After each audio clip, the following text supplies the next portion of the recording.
Hello, my name is Joanne Armstrong, and I'm one of the Training Implementation Coordinators assigned to the FAA Proposal Project Team. On behalf of Sprague Training Solutions, we appreciate the opportunity to speak with you today about our recommendations for an air traffic control training and evaluation program. We understand the critical need for a successful training program for air traffic controllers and recognize that lives depend on it. Before we get started, I'd like to introduce you to the team assigned to this account. With us today, we have Melissa Ruiz, the Vice President of Solutions and Implementation, Deja Good, our Evaluation Specialist, and my peers, the other implementation coordinators, Nashima Begum and Courtney Smith. The three of us will be with you side by side through the implementation process. Thank you, Joanne. Hello all, my name is Melissa Ruiz, and I am the VP of Solutions and Implementation with Sprague Training Solutions.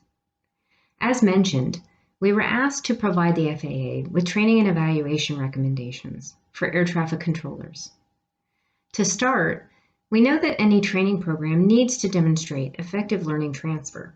So we looked at three training transfer theories: the theory of identical elements, stimulation generalization, and the cognitive theory. Basically, the identical elements theory suggests that what students learn in training will successfully transfer to the job if the training is identical to the work being conducted. Stimulus generalization theory recommends that training should include a broad range of potential problems, so students can be evaluated based on how appropriate their responses are to each problem. For stimulus generalization, it should be noted that the most important features of a task be used during evaluation. And lastly, the cognitive theory suggests that students would retain information learned if the material provided in training is meaningful and linked to the student's job. After evaluating each theory, we recommend a blended air traffic control training plan that combines the cognitive theory of transfer and stimulus generalization to ensure the most effective transfer of learning. We recommend the use of the NLR simulation platform coupled with a robust classroom discussion of scenarios so students can consider situations that may happen in their work environment and discuss those possibilities with instructors and other students. Now I'll turn it over to Nashima, who will provide more details about our recommendations. Thank you, Melissa. Hello, my name is Nasima, and I am also a training implementation coordinator. To delve further into our recommendations, let's review each training approach individually. The air traffic control simulation offered by NLR Media mirrors the circumstances found in many air traffic control towers, but with the added value of being conducted in a controlled environment.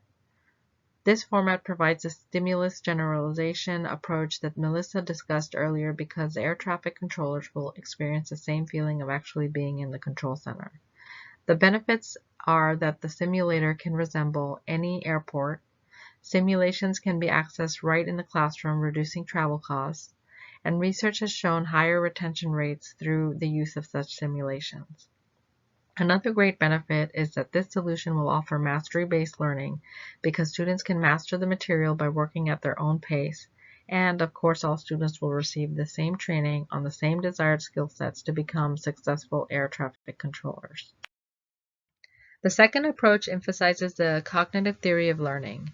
In this portion, the trainees will be presented with real-life scenarios that have been collected from across the country. These include problems, errors, failed outcomes, and successful ones. The group of trainees will discuss the scenario and come to a consensus on the appropriate application to produce a successful outcome. After the discussions are concluded, the trainee will have the opportunity to test their decisions using the simulator. The combined approaches and the features that I have just reviewed for each will allow for the greatest transfer of training for your future successful air traffic controllers. And now Deja will discuss how to evaluate this training plan that we have outlined and provide a few additional recommendations. Thank you, Nashima. Hello, my name is Deja, and I am the Evaluation Specialist. Now that we have reviewed the theories that were used to build the training, I will go over the training evaluation plan that will determine successful transfer of training. The evaluation design will adopt a summative evaluation approach that uses pretest post-test with comparison group method, where the control group and the training group each will be evaluated before the training on the basis of errors, bad decisions, failed outcomes, and successful outcomes. Data will be collected over a 6-month period to see if the training has increased successful outcomes and reduced errors compared to the control group. Assessing the differences between the control group and the training group will assist in determining if there is greater improvement for the training group than the control group, allowing for conclusion with a high degree of confidence that the differences were caused by the training rather than by chance fluctuations in trainee scores on the measures. Sprague Training Solutions recommends assessing the training outcomes through the trainee's reaction, cognitive, and skill-based outcomes. These outcomes will be assessed through a survey sent to all graduates post-training, which will help prompt the trainees for feedback and their insight into the effectiveness of the training, will help measure what knowledge trainees learned in the program, and assess the level of technical or motor skills and behaviors learned. This evaluation design is costly and time-consuming. However, given that the FAA has spent $10 million per year on unsuccessful trainees, the metrics that will be collected from the training will determine the savings of mitigating potential accidents and incidents, which will justify the return on investment while controlling for validity threats. To further evaluate the return on investment, SBRAG recommends the use of 2 cohorts. One cohort will receive both generalization, simulation, and cognitive theory through collaborative scenario discussions and as described in the recommendation. The other will receive only stimulus generalization through the NLR simulation programs.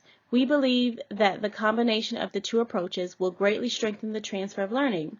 However, the cost and time is significantly increased with the use of the discussion methods prior to simulation.